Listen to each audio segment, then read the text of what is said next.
Hello, hello les gens, j'espère que vous allez bien. Moi c'est Déborah Lélie pour tous les nouveaux, bienvenue.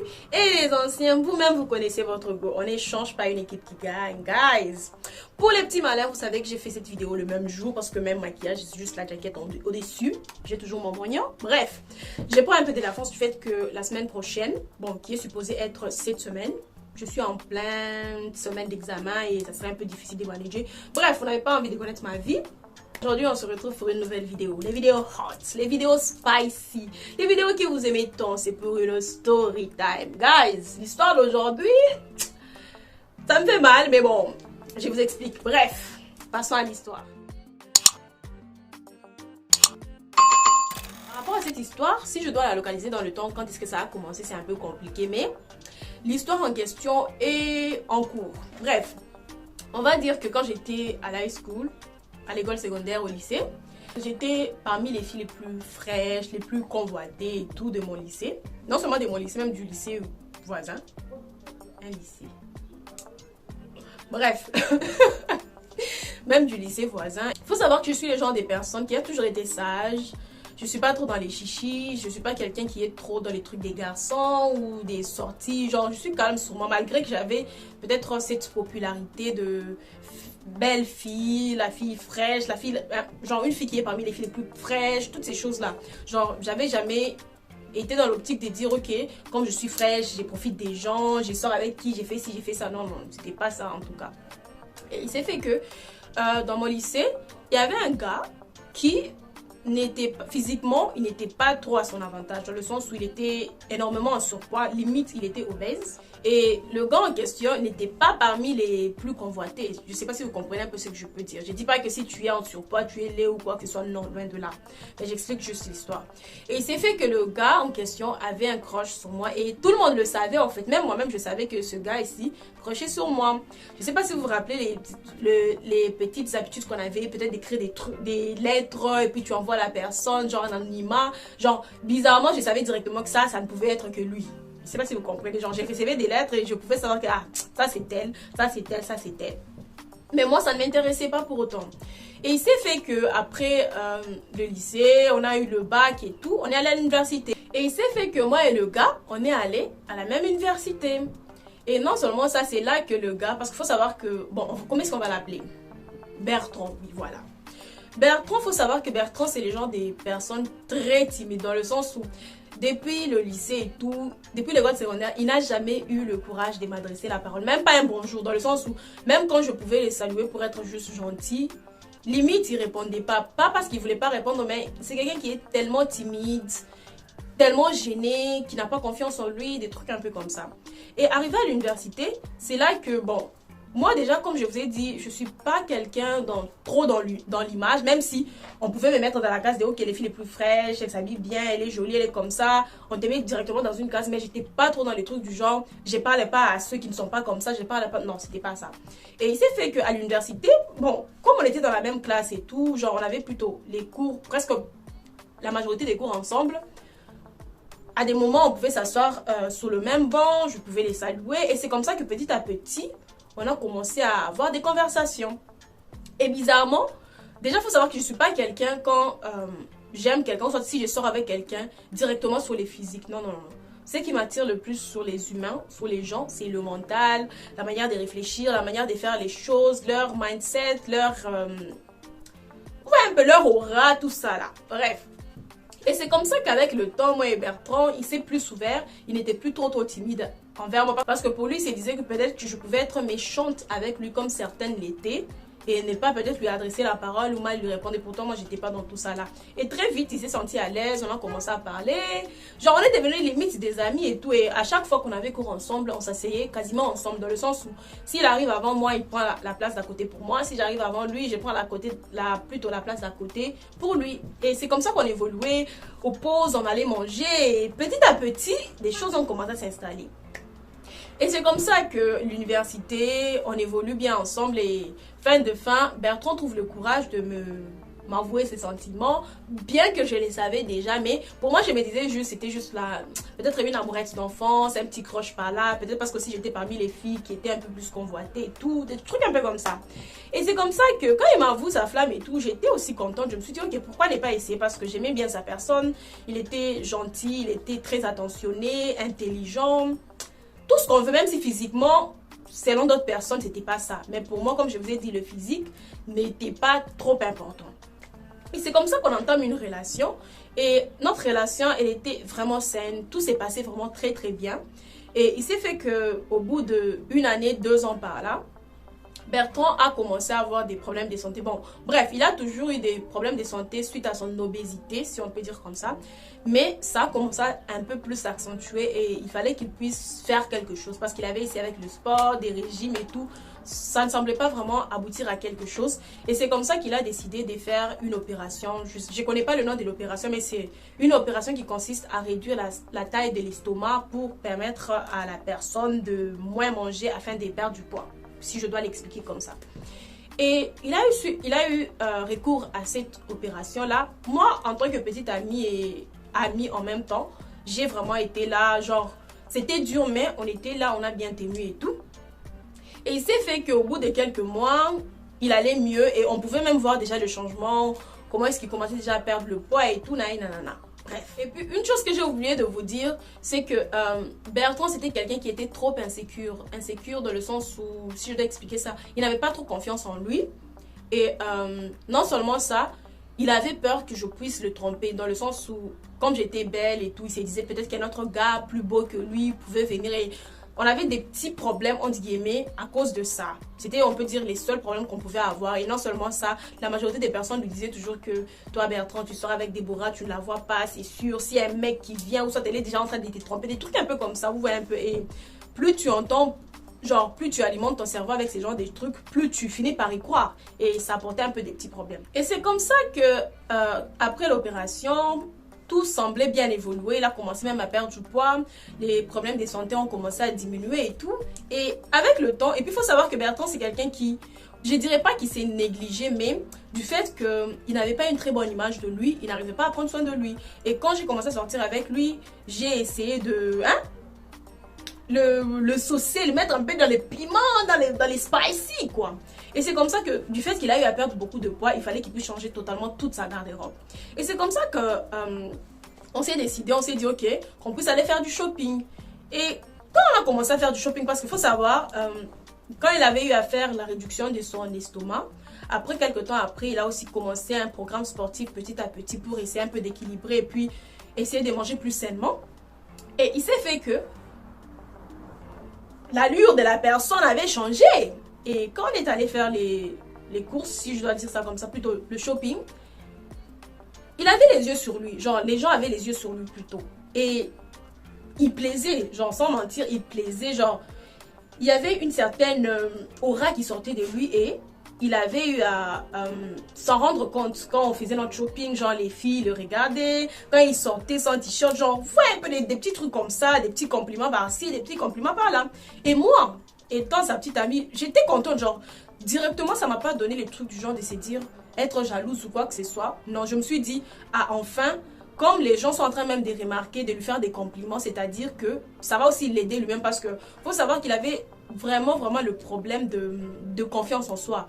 Et ça pesait non seulement sur lui, mais ça pesait aussi sur moi, vous savez, dans le sens où si tu es avec quelqu'un qui n'a pas trop confiance en lui, tu dois les rassurer en permanence et au final, c'est fatigant. Ça draine vraiment l'énergie. Comme je vous ai dit, moi ça me faisait plaisir parce que je me suis dit mentalement ça va contribuer aussi à lui redonner confiance en lui, genre, et tout ça, genre j'étais vraiment très contente en fait. Pour moi je me faisais même pas des idées, oh non, les filles et tout, même pas. Et non seulement ça, entre temps, il faut savoir qu'il avait un travail à côté des études et il avait même eu un nouveau poste. Tout semblait bien s'y passer. Et déjà, une chose que j'ai oublié de vous dire, Bertrand, depuis tout petit, il faut savoir c'est quelqu'un qui a toujours été en chair et c'est quelqu'un qui a toujours été bully, on peut dire maltraité. Je sais pas comment vous expliquer, mais ceux qui sont à l'école, ceux qui ont vécu dans des écoles assez ghetto là, bon, pas seulement assez ghetto, il y a toujours ces genres d'élèves qu'on maltraite parce qu'ils sont peut-être pas trop beaux, soit ils sont pas très sur leurs avantages, ils sont souvent maltraités, frappés et tout ça là. Il était parmi ces genres des enfants là depuis toujours, on peut dire. Et c'est en grandissant à cet âge-là, quand il a fait sa réduction de l'estomac, qu'il a appris qu'il pouvait aussi plaire, en fait. Et c'est comme ça que, avec le temps, je pouvais voir que Bertrand changeait. Changeait dans le sens où, genre, au tout début, pour moi, je trouvais pas ça mal, dans le sens où il commençait à prendre soin de lui, il s'inquiétait par rapport à son apparence avant de sortir, avant d'aller, je sais pas, à l'université ou au travail, des trucs comme ça. Et moi, ça me faisait plaisir au début, je me disais, c'est tout à fait normal. Ce sont des choses que j'ai fait aussi, moi aussi, avant de sortir, je me mire un peu, je regarde, je me dis, je suis belle, je fais un peu des trucs comme ça. Mais avec le temps, je trouvais qu'il en faisait un peu de trop. Et même mon entourage pouvait me dire que ton gars, il a changé. Genre, on ne veut pas être méchant, mais depuis sa réduction, depuis son changement physique, il est devenu, entre guillemets, orgueilleux. Il est devenu un peu trop sûr de lui. Il faudrait qu'il se calme dans les lieux, en fait. Pour moi, personnellement, je ne savais même pas comment lui approcher, lui parler par rapport à ça, parce que je me disais, c'est une nouvelle expérience qu'il est en train d'expérimenter. Pourquoi lui gâcher son bonheur, son plaisir, parce que je voyais vraiment qu'il était heureux, qu'il s'épanouissait dans ça et tout. Et comme je vous ai dit, avec le temps, il a commencé à changer. Auparavant, genre, prendre son téléphone n'était pas un problème. Il pouvait aussi avoir mon téléphone sans problème, parce que tellement il avait des problèmes de confiance en lui que j'avais même instauré les trucs du genre, tu peux me demander mon téléphone quand tu veux, je te donne, je prends aussi ton téléphone. Genre, j'avais ses mots de passe, il avait mes mots de passe. J'ai premièrement constaté qu'il avait eu à changer ses mots de passe. Je lui ai parlé, je lui ai dit, ok Bertrand, qu'est-ce qui se passe en fait, dans le sens où, pourquoi tu as changé tes mots de passe? Il m'a répondu, il m'a dit, non, t'inquiète, c'est rien, il y a eu juste des problèmes de sécurité et tout. T'inquiète, je vais te passer les mots de passe plus tard. Bon, moi je me suis dit, ce n'est rien. Une autre fois encore, j'essaie de prendre son téléphone. Le mot de passe, je lui demande, c'est quoi ton mot de passe? Il me dit, non, dépose d'abord le téléphone, viens m'aider avec ça. C'est comme si à chaque fois que je voulais prendre son téléphone ou soit son ordi, il avait toujours des excuses quand je lui demandais le mot de passe. Genre, soit il changeait de sujet, soit il disait non à plus tard, il remettait ça plus tard, des trucs un peu comme ça. Là où il travaillait, les gens me connaissaient. Là où je travaillais aussi, les gens les connaissaient. Les gens savaient que c'est mon petit ami, limite mon fiancé. Même s'il ne m'avait pas encore fait la demande, mais on nous appelait les fiancés, des trucs comme ça, juste pour nous taquiner un peu. Et j'avais une certaine... Bon, pas une certaine, j'avais une bonne relation avec les collègues de travail de Bertrand. Lui aussi, il avait une très bonne relation avec mes collègues de travail, même à l'université, des trucs un peu comme ça. Et puis, il faut savoir que à des moments, genre une fois chaque mois ou tous les 2 mois, on faisait même des apéros chez moi et Bertrand, parce qu'on vivait ensemble. On faisait des apéros chez moi, on appelait nos collègues de travail, genre, c'était chill en fait. Et il faut savoir que parmi les collègues de travail de Bertrand, on va l'appeler Elisabeth. C'était une très bonne amie à moi, limite, pas meilleure amie, mais on était souvent ensemble, on causait, on se faisait des soirées entre filles, des trucs un peu comme ça. Et on peut dire que, entre guillemets, Elisabeth était un peu mes yeux au travail de Bertrand. Et c'est comme ça qu'Elisabeth vient et me dit, oh non, Déborah, il y a un truc que je dois te dire, que j'ai remarqué par rapport à Bertrand. Je ne sais pas comment est-ce que tu vas le prendre, je ne sais pas si dans votre relation tout se passe bien, mais ces derniers temps, à la pause, je vois Bertrand avec une certaine fille. J'ai dit, ok, une certaine fille, comment ça? Elle travaille là-bas ou c'est comment? Elle me dit, non, la fille ne travaille pas avec nous, mais c'est une fille qui vient souvent à la pause ou souvent à la sortie, avant que toi tu puisses venir, ou soit avant que lui il puisse venir te prendre à ton boulot. Genre, et la manière dont il parle, c'est pas que de l'amitié en fait, c'est un peu chelou et tout. Bref, quand elle me dit ça directement, moi je me suis pas dit, il me trompe ou quoi que ce soit, parce qu'il faut savoir, Bertrand, c'est quelqu'un, comme je vous ai dit, il n'avait pas trop confiance en lui, c'est quelqu'un qui pouvait tout, qui faisait le tout pour te mettre à l'aise, pour... Genre, j'ai jamais eu vraiment des idées de me dire ok, il pouvait me tromper ou quoi que ce soit, voir un peu. Et c'est comme ça que Elisabeth vient me dire ça une première fois. Elle vient encore me le redire une deuxième fois. Et là, ça commence à me tiquer parce que déjà, premièrement, quand je m'assois, je réfléchis en voyant déjà le comportement de Bertrand qui change. Mon entourage qui me dit qu'il devient un peu trop sûr de lui, il s'agirait de se calmer. Par rapport à lui qui change ses mots de passe, qui ne veut pas, entre guillemets, bon, il ne dit pas qu'il ne veut pas me donner, mais qui esquive souvent pour me donner ses mots de passe. Et puis, il y a aussi Elisabeth qui vient me rencontrer, qui a une certaine fille qui vient souvent à la pause. Je me suis dit... il s'agirait en fait. Et c'est comme ça qu'une fois, à sa pause à lui, j'ai décidé de quitter mon travail. Je me suis dit, ok, il s'agirait que je puisse aller voir cette fille. Et on était en train de se texter avec Elisabeth. Elisabeth me dit, oui, tu peux venir maintenant, la fille, elle est là et tout. Ils sont juste en bas, en train de manger et tout. Là, nanana. Parce qu'Elisabeth avait eu même à les voir une fois, s'échanger des bisous. Quand la fille voulait partir, des trucs un peu comme ça. Et quand j'arrive là, je me cache, j'observe bien parce que je me disais...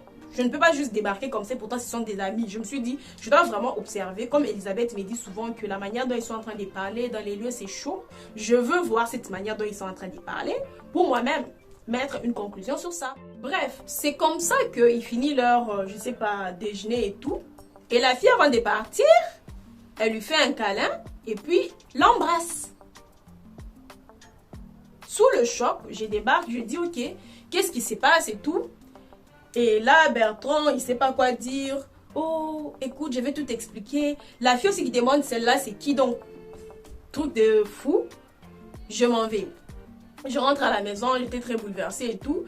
Et c'est là que Bertrand revient à la maison, qui commence à s'excuser, qui commence à demander pardon. Et il m'explique, il dit que, ok, voilà.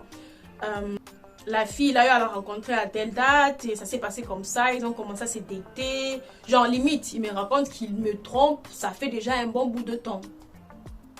Bref. Et c'est là que notre histoire se termine.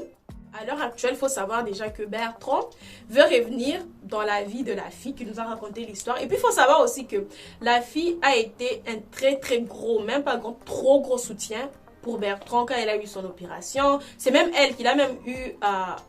le convaincre de passer le cap de l'opération, du fait que les diètes ne fonctionnaient pas, le sport ne fonctionnait pas vraiment et tout ça. Là, c'est elle-même qui a eu à l'encourager, qui a vraiment été là pendant tout le processus et tout.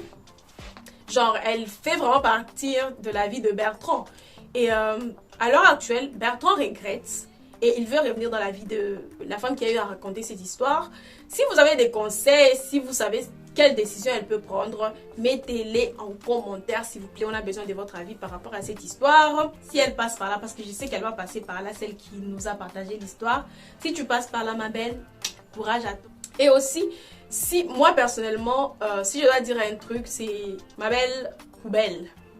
Tu pardonnes Bertrand, c'est bien, il a découvert qu'il est devenu frais et tout ce qui va avec, mais c'est plus la peine d'être ensemble avec lui parce que je sais pas si c'est moi qui suis stricte encore une fois, mais du moment qu'il a eu à découvrir, comme on dit souvent, les nouveaux riches, ils sont trop agités. Lui aussi, nouveau bogard, il risque toujours d'être trop agité. Donc, pour ton propre bien, j'ai été conseillée, moi personnellement, de pardonner, mais de ne plus continuer avec lui en relation. Vous pouvez peut-être rester amis. Bon, moi perso, je me dis ton ex n'est pas ton ami. Bref, vous pouvez peut-être rester en bon terme, mais ne continue pas cette relation-là parce qu'il va toujours le refaire. Parce que faut savoir que c'est un truc qu'il vient de découvrir. Il vient de découvrir qu'il sait qu'il peut plaire. Il vient de découvrir qu'il attire.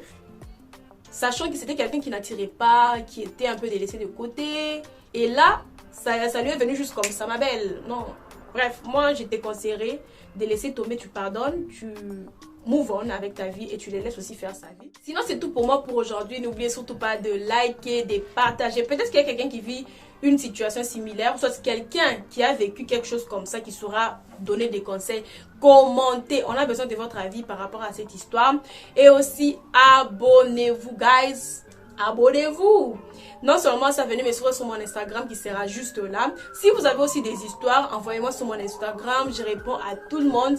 Sinon, merci encore pour toutes les personnes qui m'envoient leurs histoires. Et c'est que du love. Prenez soin de vous. Bye.